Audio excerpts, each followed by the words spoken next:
How's it going, beautiful people? It is I, Coach Zo, here at the ZoShow Live, brought to you by Distal Point Tumbling. And today we are going to talk back handsprings. Listen, I'm not sure, I'm not positive, but I will tell you, I try to keep these lives within 20 minutes. Today's not that day. Okay, if you need to save this live and come back to it at another time, I completely understand, because today we are going to talk about the ins, the outs of a back handspring. Okay, vibe with me. All right, so here we go. I'm trying to get to the top of my notes. That's how many notes I had. This right here is called a Remarkable Notepad. This is not an ad, like they didn't pay me, but they could. I love it. It doesn't have any apps. It's just loose leaf paper, digital loose leaf, so I can keep all my notes together because sometimes I lose them. Okay? All right, so here we go. Yes, I got to do this intro because I really loved it. You know what time it is, okay? It's back handspring time. Back handsprings are my favorite skill to coach. Like, I tell you, I'm a really good tumbling coach, right? And if there's a whole world of tumbling coaches from A to Z, I'm probably top 10%, but if we were only talking about back handsprings, probably 2%. There's probably 2% of the population that's better than me at coaching back handsprings. I love back handsprings. Okay, so let's start with something. The purpose of tumbling. Okay, so we're gonna go into back handsprings. The purpose of tumbling is to create and maintain as much momentum as possible. All right. Well, what is momentum? Momentum is energy in motion. That means that momentum cannot exist at rest, right? Because at rest, there's no motion. So that's not momentum. But guess what? Momentum cannot exist without a vessel. Okay? What does that mean? That means, matter cannot be neither destroyed or created. We know that, right? But guess what? If we substitute the word matter for energy, it's the same sentence. Energy cannot neither be destroyed nor created. So that means that momentum, you need energy and you need a vessel to withstand that energy. So if matter can neither be created nor destroyed, just transferred, then what does that have to do with tumbling? Okay, here we go. What does that have to do with tumbling? And what does a slinky and a stone have to do with back handsprings? Okay, here we go. So if the purpose of tumbling is to create and maintain as much energy as possible, I'm going to slow down. Then that also means that the purpose of tumbling is to create as much speed as the body can control, right? Energy is speed and maintenance is control. If you control a budget, we say you maintain a budget. And in order to maintain a schedule, you have to have control of your schedule. Does that make sense? So, tumbling, the purpose of tumbling is to create as much speed as the body can control. Here we go. Now that we have that understood, where does the slinky come in? Okay? Well, let's talk about the slinky. The slinky and the stone shows us the best way to do our back handstrings. As soon as the front, now, first of all, you may not know what a slinky is. You may have never seen a slinky commercial. Congratulations. I'm very much older than you. But if you do remember the slinky commercial, or guess what? You have YouTube. You can YouTube it now. Okay? The slinky, you set it down the stairs and it would just keep going and going and going and going. Right? The slinky was a perfect example of momentum. As soon as the front of the slinky touched the floor, the back of the slinky came up, and then it would go around and the front would touch down, the back would come up, the front would touch down, the back would come up, and that's how that momentum kept going. Okay? Now, how does that have to do with back handstrings? Well, it's the same thing. As soon as your front, there should be no time from when your feet leave the ground to when your hands touch the ground. Okay? There should be no time. The same way there's no time for the slinky, there's no time for your hands and your feet. It should just be back and forth, back and forth. If you're doing one back handspring, as soon as your feet come off, your hands touch, and then as soon as your hands touch, your feet are back down. And if you're doing multiple, it should be back and forth, back and forth. There should be no air time, okay? Now, How is that possible? Well, you already know how that's possible. I already told you how that's possible. The stone, okay? How do you skip a stone across the pond? Well, if you want it to go far, you're going to throw it low and long. And if you want it to go really far, you're going to throw it really low and really long. Why? Well, because the fastest way to get between 2 points is in a straight line. Okay? So if the purpose of tumbling is to create as much speed as the body can control, then the best way to do a back handspring is to get your body into a straight line as fast as possible. And that's how you're able to have zero time from when your hands come off the floor to when your feet touch the floor, or from when your feet touch the floor to when your hands touch the floor. Actually, I take that back. I'm not concerned about from when your hands to your feet. I'm not concerned about the second part of your back handspring. We do want to make that as long as possible. We do. I'm more concerned about from when your feet come off the ground to when your hands touch the ground. And this is not in my notes, but the reason that I'm more concerned about that part is because what happens when we if we're trying to skip a stone, right? I'm skipping stones and then my 6-year-old comes to skip stones. What's going to be the difference between me and him if he's just watching? He's going to grab a stone, he's going to throw it up as high as he can, and then what happens? Plop. It goes right into the water, it sinks. Okay? And that's what we do not want with our athletes. When we jump and put our hands down as soon as possible, we are transferring the energy as efficient as possible. Okay? Why do we want efficiency? Well, because that's the difference between skipping and sinking. That's why. Okay, if our athletes are jumping up for their back handspring, that means that they're coming down on top of their wrist for their back handspring. That's going to cause more wrist problems. Okay, it's more dangerous if there's more time between when your hands leave the floor. No, if there's more time from when your feet leave the floor to when your hands leave the floor. That's more dangerous. That's going to leave more impact. It's just going to hurt your body a lot more than if there's more time from when your hands leave the floor to when your feet leave the floor. Our feet were made to touch the floor. Our feet were made to land. So the impact isn't as bad on our legs as it is on our wrists and shoulders. Okay? Back to your regularly scheduled program. So like I said, the best way to do a back handspring is to get your body into a straight line as fast as possible. Hollow body. Okay? We need to get into a hollow body as fast as possible. When I tell my athletes we're doing a back handspring, well, first of all, I don't tell them we're doing a back handspring. What I tell them is I want you to jump back and reach for the wall into a hollow body as fast as possible. That's what I tell them, okay? All right. So we have the why. We have the why we want to do our back handsprings this way. Now I got to tell you how. Okay, coach? Cool, I got it. You gave me all this theory, all this science. How do we make this a back handspring? Cool. There are 3 main barriers to success when it comes to a back handspring. And guess what? You already know what they are because it's our barriers to success in everything that we do. Okay? It's a lack of preparedness. It's a lack of strength.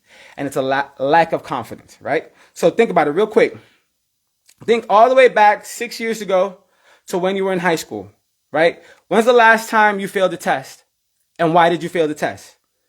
Probably, if I had to guess, is because you didn't study the weeks leading up to the test. You thought you were going to stay up all night the night before the test. And when you did it, you went into the test already feeling defeated. That's the same thing. A lack of preparedness. You didn't study the weeks leading up to the test. A lack of strength. You thought you were strong enough to do an all-nighter, but you've never done an all-nighter, so you couldn't do an all-nighter. And then because you didn't study and you weren't prepared and you weren't strong enough, you weren't confident to go into that test. It's the same thing. And guess what? If you would have had done 2 of those 3 things, you may have had a shot. You may have had a shot to pass your test. If you would have done all 3 of those things, studied the weeks leading up, pulled the all-nighter before the test, and been confident going into your test, you would have aced it. And guess what? Right? People are going to be like, well, coach, wouldn't that all-nighter make us tired going into a test? Wouldn't that make it harder for us to pass the test? No, that's not how energy works. And I want you to know this because it helps with another thing I'm going to talk about, right? If you sleep 8 hours a night for 6 days straight, and on the 7th night, you stay up for a purpose, your brain will pull your body's reserve energy, telling your body to fire on all cylinders until the specific objective is complete. All right. It's a survival adaptation that the body and the mind created because we realized when we were outside hunting, sometimes we would go really far away from our base camp. We would get lost and we would be, hours and hours, and we had to figure our way back home. And we didn't want our body and mind didn't want to shut down and sleep in a dangerous enemy territory. So our body would pull reserve energy, get us back to where we needed to be, where we were safe. And then we would sleep. Okay. And guess what? Now that you pulled up that extra energy, yes, you're going to sleep for probably 12 to 24 hours, depending on how much energy you use, how often you use your reserve energy, whatever, right? But you would have made it back home safely and you would have passed the test. Okay? Now you know that. So, preparation, strength, confidence. Those are the 3 things we need to do a back handspring. And that makes sense. That's not. So let's talk about preparation, because that's why we're here. There's 2 parts of preparation. Are we ready to take this journey? And do we have everything we need to take this journey? When I coach tumbling, I have a lot of people who think they're ready to throw a back handspring, but they don't have what they need to throw a back handspring. If you are a school teacher, you have a lot of people who think they're ready to go to high school, but they don't have everything they need to go to high school. If you have teenagers, they think that they're ready to drive a car, but they don't have everything they need to drive a car. It's the same thing. Okay. So before attempting a back handspring, please, please, please make sure your athletes have a back walkover. Why? Here's why. Because a back walkover proves that you have the upper body strength to withstand impact during hip overhead momentum through the sagittal plane. Okay? That's very important because that's slow. That's the slow version. If we don't have control in our back walkover, we can't expect control in our back handspring. And the back walkover, even during failure, is relatively safe. A back handspring, if you fail the wrong way, it's catastrophic. And we want to minimize. I'm always about minimizing injuries. So make sure they have a back walkover. Are there instances where I teach a back handspring without a back walkover? Very few. It would have to be a pole vaulter who has been as a high level pole vaulter, has a lot of upper body strength but lacks back flexibility. If the person has a lot of upper body strength but lacks back flexibility, I will consider it. But they also have to have a lot of body control. Okay? If this person doesn't have upper body strength or doesn't have body control, I'm not doing it. The next reason is if they're men who lack back flexibility, I don't bother with it. Okay? I just get them to do a back tuck, move on. I think for as long as I'm going to have these men, it's going to take more energy to produce a back handspring than what the results are going to be worth. So I don't really teach men, especially if they have bad back flexibility. I don't teach them back handsprings. I did get a back handspring when I was 19, 20 years old. So it's possible, but I usually don't do it. And then again, if they're have high upper body strength and great body control, I will consider it. I would also like for them to be brave or confident, right? If somebody's confident, I can help them be brave.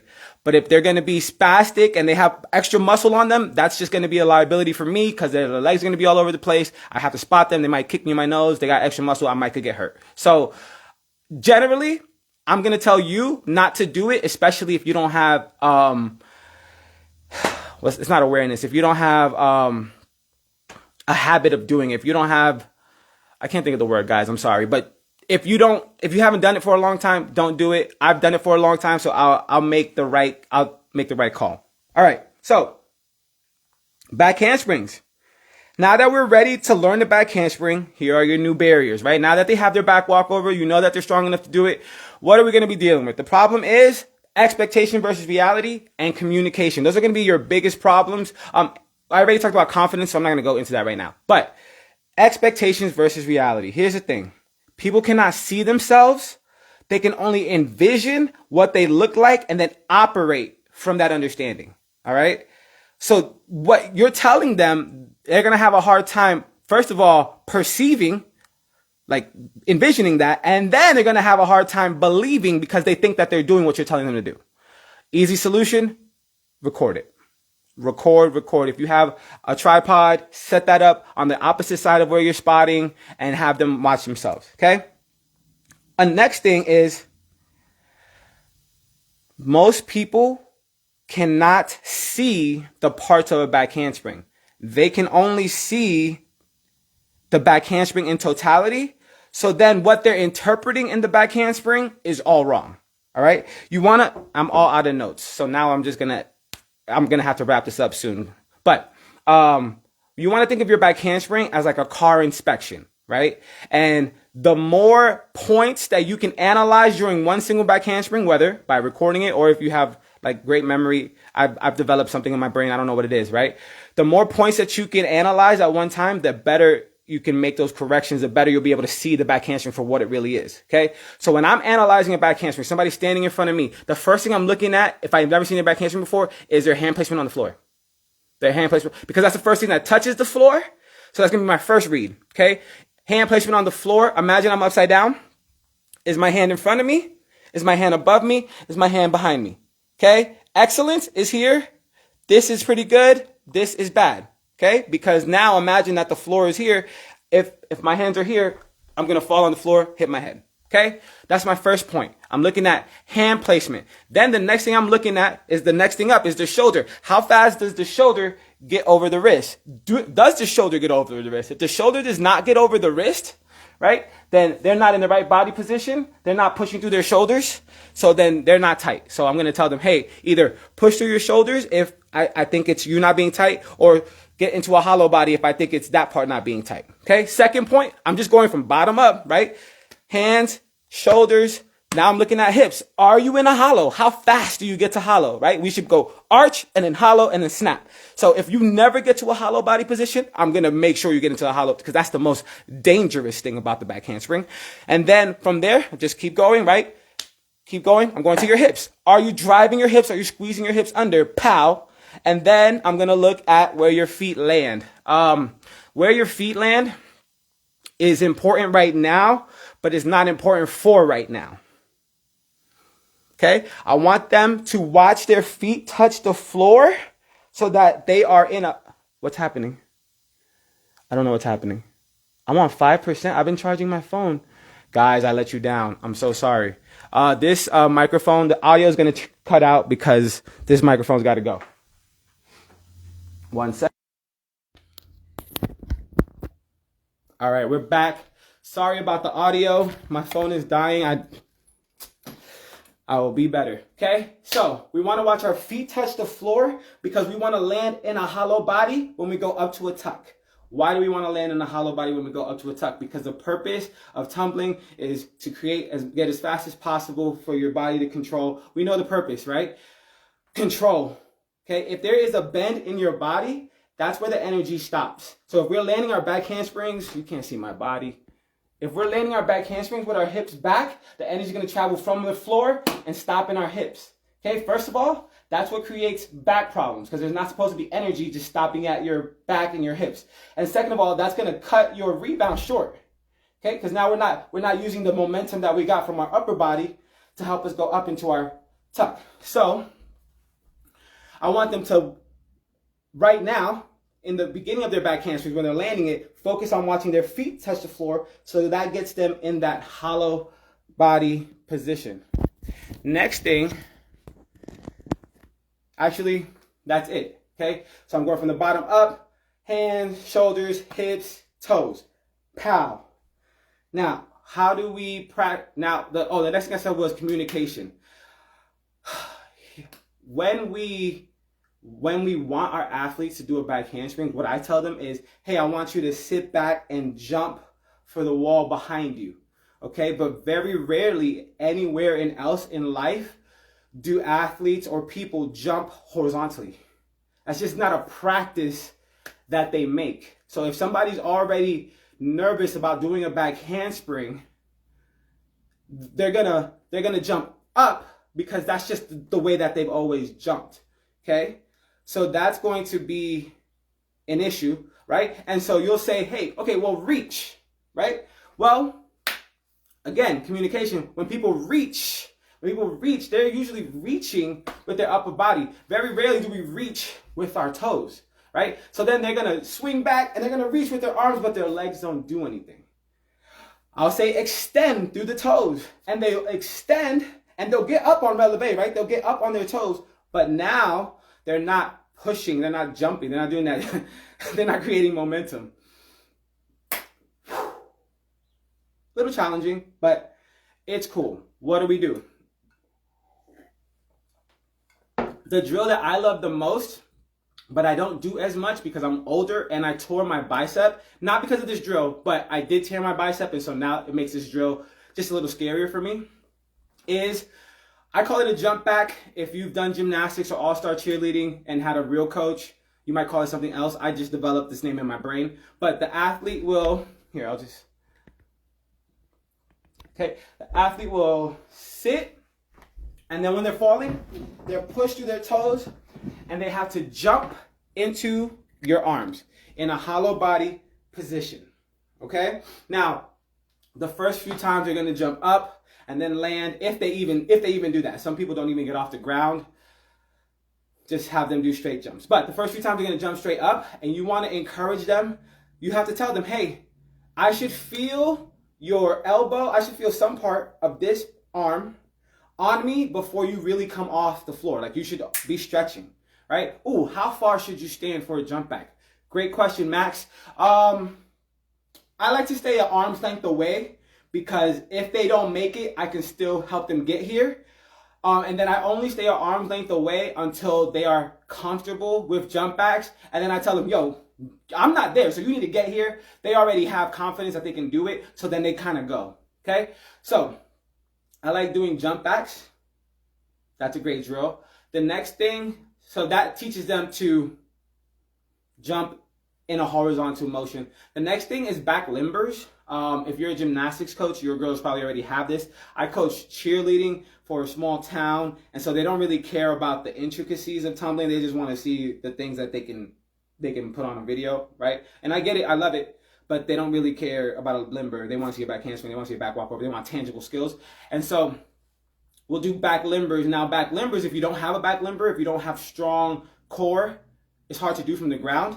So I like to do elevated back limbers, right? I'll have them bridge up onto a resi mat or resi pit, elephant mat, the large ones. I don't know what you guys call them, but the large mats. I'll have them bridge with their feet on the resi and their hands on the floor.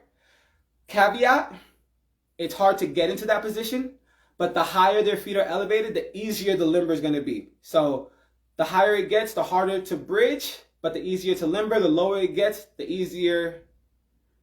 higher it gets, the harder to bridge, the easier to kick over. The lower it gets, the easier to bridge, the harder to kick over. So adjust the height as they get better. Okay. Now they have a good understanding of how to drive both feet bilaterally into that jump back, so then they can connect the jump back and then getting their toes up. That's a little bit of a stretch. If you've ever followed, oh my goodness, Jason White, I can't remember his name, it might not be Jason White, but he has videos, and one of the tumbling coaches talks about dolphin kicks. So a dolphin kick is a straight jump with a straight body, but then you're gonna hinge at the waist and then tap your toes into a resi mat. So you're gonna jump, tap, tap, tap, still keeping a pretty solid frame. It's obviously not all the way hollow, but pretty hollow, but still tapping your toes so you get used to pushing in that direction. So now we have the jump back, and we have the limber, and we have the tap. So then they have that lower body motion of going into the back handspring. If you guys have mats, I don't have a variety of mats. I have a lot of mats, but I don't have a variety of mats. If you have an octagon, you probably already know this, but now you want them to start jumping back over the octagon. That'll help them get used to making that contact. Hip overhead extension through the sagittal plane, having to do back handsprings over the octagon. If you have a Pac-Man, back handsprings over the Pac-Man. Now, what happens when you have one Pac-Man, it's one size, and you have various height athletes, or you have a Pac-Man that does not fit the athlete that you're trying to serve? Great question, Max. Here's what you're going to do. You're going to assess what is the problem. No. We're going to assess what is too short. Is the athlete too short, or is the apparatus too short? Whatever's too short, lift it. Okay, you can put it on. So let's say it's the athlete. Let's say the athlete is too short. The Pac-Man is just huge and she's 4 years old. Have her stand on a panel mat that is perpendicular to the Pac-Man. Okay, so the panel mat's like this. The Pac-Man's like this. She has to back handspring over the Pac-Man. She's going to stand on the panel mat. That height will be able to make that a more feasible thing for her, where she's not thinking about going up so much and more thinking about coming back. Okay, how high does it need to be, coach? Thank you, but what high is too high? If her hips clear the entire Pac-Man, too high. Okay, so the Pac-Man is open right here. I kind of want her hips to be in line with this part. And even if that's too easy, maybe she's a great jumper, all I will do is just move the Pac-Man away from the panel mat. But if the hips are in line, then that means that at the very bare minimum, she should be able to jump, right? If we have these 2 points, she should be able to jump and get her hips here and then drive through the rest of the Pac-Man. Okay? All right. So, preparedness, strength, and confidence. So that's how you kind of prepare to do a back handspring on your own. Now let's talk about confidence. Again, the problem we're going to have is expectation versus reality. I have a lot of athletes that feel like they are not the quality or caliber of athlete that can perform a back handspring. They're like, no, back handsprings are for real tumblers. Back handsprings are for girls who are good. I hate that statement, because if I'm telling you to do a back handspring, then you're an amazing tumbler, right? It's your turn to shine. So what you have to do is, I take a few approaches. Really depends on the athlete, but if they're having this problem, they're usually a similar type of athlete. The easiest thing to do is just remind them of where they came from. Ember, when you walked into my gym, you can do a forward roll, you can do a backward roll, you can do a bridge. Remember when you can do a bridge? Remember we were crying last 2 months ago for you to do your bridge, and now you can do a bridge. Do a bridge. Easy, right? So now, Ember, remember I told you to do your bridge, you didn't think you were ready? Were you ready? Yeah, I was ready, coach, I was just scared. Hey, Ember, do you think that you're ready now? Do you think that you're ready, but you're just scared? I've never led you wrong before. I'm not going to lead you wrong now. Trust me, do what I taught you to do what you know how to do, go be great. That's the first conversation I like to have, because it empowers them. It lets them think about themselves as great. And then if that doesn't work, then what I have them do is similar skills. I don't know if that's the right word that I'm looking for. I have to do similar skills that isn't a back handspring. One thing that I like, terrifying but not dangerous. Pause. I like to make that distinction to all my athletes very early in our career. I will always let you know one of two things, two of two things, zero of two things. A skill could be scary. A skill could be dangerous. A skill could not be scary and be dangerous. A skill could be scary and not be dangerous. We need to know the difference, right? Scary is we think if we do this skill, we are going to get hurt. Dangerous is if we try this skill, it is very likely that we are going to get hurt. Has nothing to do with how we feel about it, right? So then the skill that I like to do is the jumping back walkover. Okay? Arms down. They can start with their legs out for the first few, but then I like them to have their feet together because then it's a back handspring. But they have that leg out, arms back, they're going to swing their arms, and then they're going to their back walkover. So have them just kind of go into it really fast for the first few because it is a little terrifying. And then as they are getting confidence into that, I will tell them swing, and right before their hands touch the floor, jump off the last foot on the floor, jump off that last foot, go into your back walkover, and they're like, oh, okay. And then I say, hey, do it faster. Okay, this is weird. And then I say, hey, just do it with your feet together. They just did a back handspring. I like to, if I have the ability, if like I'm not too busy, I'll record that. I'll record that they did a back handspring, and I'll be like, hey, Ember, look at this. You see what this is? This is a back handspring. Do you think we could do that?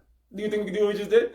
Cool, let's go, right? A lot of times athletes are ready. They just can't believe that they're ready. And so that's our job. Our job is to show them that they're prepared to go be great. Max, do you have any questions about a back handspring?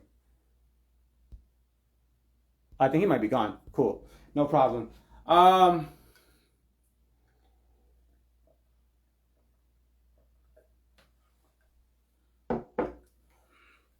What are some things that we want to coach in our back handspring to make life easier for the rest of their tumbling career?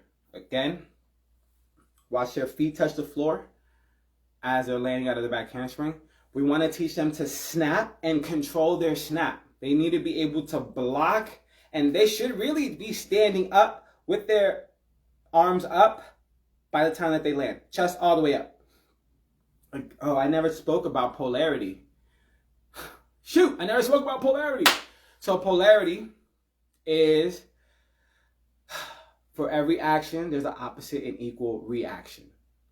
And to have good tumbling, you need to be in polarity.